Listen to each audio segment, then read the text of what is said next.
Michael, you were speaking up first, so I'm going to go with you if you're ready to. Yeah, I can start. Yeah, my name is Michael Reddy, and my farm name is Spicebush Farm. We just finished 2 years of farming, exclusively most of the like Asian varieties, and we just completed fencing on the roadside. Uh, that's what last year's tomato, and next to this we planted garlic, fresh garlic, and then we already started building the rows for the next season. So we are going to put like a trellis, like 20-25 rows. Each row is going to be like 200 feet. We'll have 25 minimum trellis rows to plant all the gourds, different type of gourds, like a bitter gourd, bottle gourd, and there are like so many other varieties, rich gourd. And then we have like on-site manure compost area. It's like sufficient for this year. We are going to spread it like from March. The guy is going to come and help us to spread the entire land, and then after that we'll build more rows with the covers, because last year we had like so much problem with the weed. So this year we already prepared well, like we bought like all the fabrics and covers, everything, and then we are like planning better way than last year. And we already discussed with Mike and Scott. Scott is my mentor, so they helped us how to overcome the weed, the issues with the weed, and we are going to implement them. And also we have started practicing no-till from this year. So we are like doing kind of experiment, and if it works out well, so then we are, in the future we are going to go for no-till the entire land. So our goal is to plant as many as vegetables, because we are going to West Windsor market from this season, to support that market. And also we have our own market local. The people come to us, and also we deliver to their neighborhoods. So we are like planning how to support many families with very good quality of vegetables and different varieties. I'll just go ahead and chime in real quick. Mike and his wife have done an amazing job on the farm. We worked through, as Mike mentioned, some challenges of significant weed pressure, and honestly, on their own, Mike discovered the beautiful benefits of occultation. Had a bed formed and covered, and wasn't able to get any light on it, and lo and behold, when he pulled the cover off, there were no weeds. Went ahead and planted it, and that was a great aha moment, that just came, as many things in farming do, just kind of they just come to you, they just happen. I've been hugely impressed with as I drive by the farm periodically, to see the fence going up. It looks amazing. It's really well built. If I'm not mistaken, you and your sons, Mike, built that whole fence. And it's right on 202, so thousands of people a day are going to see it, and it looks great. On top of that, Mike has made the really smart step of developing a relationship with a gentleman that brings horse bedding, and Mike has got an absolute abundance of pure gold in the form of organic matter and manure, currently stockpiled in one corner of the farm, which is going to go a long way towards helping to increase the nutrient capacity of the soil and the nutrient levels in the soil, and a lot of organic matter to feed the developing soil biology as this is transitioned from, I believe it was corn and soybeans before you guys got it. Is that right? Yeah, that's correct. Yeah. I steered these guys towards some resources early in the season when we met, just to help find the best source for some of the irrigation materials and things like that. And then really, Mike, hats off to you guys. you guys ran with it in a really hard year and seem to have done really well with it. I had some of the garlic that you grew and it was absolutely amazing stuff. Yeah. One comment, like, thank you very much for your Scott developed like a very good document. He gave all the details, like where to contact for your irrigation, for your supplies, seeds, and other types of manures. And he created he put like a lot of effort to create the document, and it's very nice document. If somebody want, we can share the document in the future to others also, if Scott and Mike is okay. Yeah, it's a very good document. I'm putting a little star down to that.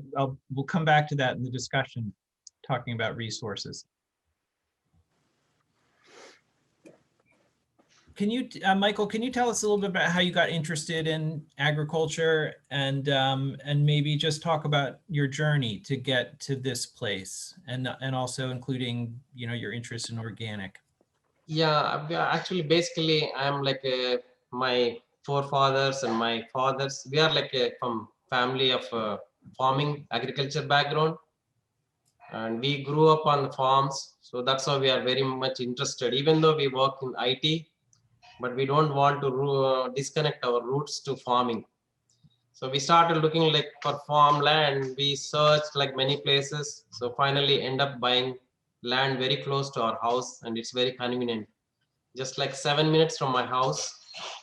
And we started attending organic NOFA meetings. So we used to register for, most of the time we register like a free webinars or free on-site tours. Me, my wife, and my son, we visited like many events, and that's how we started like learning about organic, especially in New Jersey. And we started looking some online NOFA site and other sites, and we learned many things. And after that, with the mentorship, we learned even more than before. And you were telling us you had a pretty good season as far as finding customers and them finding you and coming out to your farm, even without facilities or anything, right? Yeah, that's correct. Yeah, most of like, actually we have more visitors, but we didn't plan that much. So whatever we planted, we are able to sell them. What kind of things come up for you, Mike, as your sort of lessons learned in these recent years as you get your new farm established in Hunterdon County, New Jersey? Yeah, the main thing is we have to control the weed. So that's the first thing. And prepare the land ahead with the good manure and compost, and build the rows with as much as possible with the covers, row covers, with the good irrigation system. So that will save us time. And most of the seeds, whatever we bought, like we have like a 99% growth rate. We didn't have any issues with the seeds. We bought from Johnny's and Harry's and some other seeds companies. And then yeah, we don't have any issues with the seeds, growth rate. And it's better to like, better planning is good. When you have so many customers, it's better to grow more than the number of customers you're going to get. So that way, the people will get good impression that you have so many varieties available, and then they can tell some others about our produce. What would you say your primary ways of marketing are? Most of the time through like a social networking, like Facebook and WhatsApp, and also through friends and families. How does WhatsApp work for you? We created like a group of our own farm group. So then we send the link to our friends and family members, and then they forward to others. So that's how like it goes from one person to other person with a small explanation about our farm. Interesting.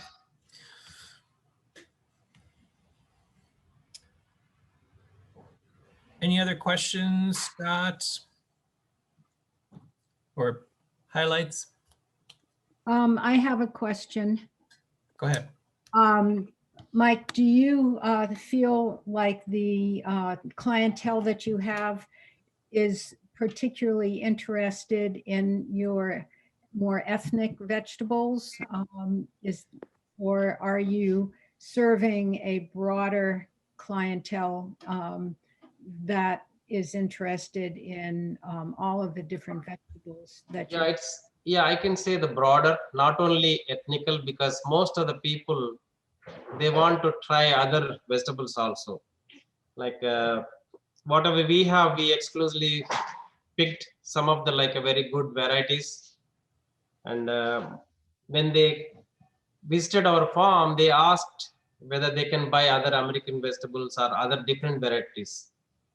So then we told them we'll contact with our neighboring farms. If anyone is able to supply, we can include those in this year. So an interest in networking with other farms to expand what you're offering, sounds like. Yeah, kind of collaboration. Like if they have something, they can always come to us and we can include those in our farm. I'll interject here. One of the things that I saw when I was there with Mike was that he and his family have a unique knowledge of a very different selection of both leafy vegetables and vegetables that clearly grow here well in New Jersey, but we are not accustomed to growing. So you've got a great place to do just that, I think, Mike, to collaborate, to harness the power of your own skills and your own knowledge to grow a deeper depth of variety and partner with others who might be able to grow some more commonly known varieties. And by doing that partnership, really expand your markets without having to do twice the work. I saw two questions in the chat that I'll just bring up. One, I don't know the answer to. Mike, do you own or are you leasing that ground? I own the land because the main reason we own the land, we want like buy, because when you lease, you have some rules and regulations. So do this, do that. You should not do this. You should not do that. So when you own the land, you have more flexibility. And also when you add the manure, like you are not only adding and preparing the soil for current year or next year, you are preparing for the future also. So whatever the effort we are putting, it should go for like next 5 to 10 years. Yep, you're absolutely right in that account, and that's hard to deal with on a leased basis. The other question, and I think I know the answer to this one, is it a family operation? It is just you and your wife and your sons who are operating this. You don't have any employees, correct? No, yeah, that's correct. Yeah, myself, my wife, and I have 2 boys. They're very good in helping. My elder one, he takes care of all the irrigation. He's very good. He actually, his background is in HVAC. So he's very good in irrigation system. And my younger one is very good in plant. Whatever he plants, it grows 100%. It's like very green thumb. Nice. That's awesome. Okay, Mike, we're going to wrap up with you, and we'll come back to questions for discussion after we're done with everybody else.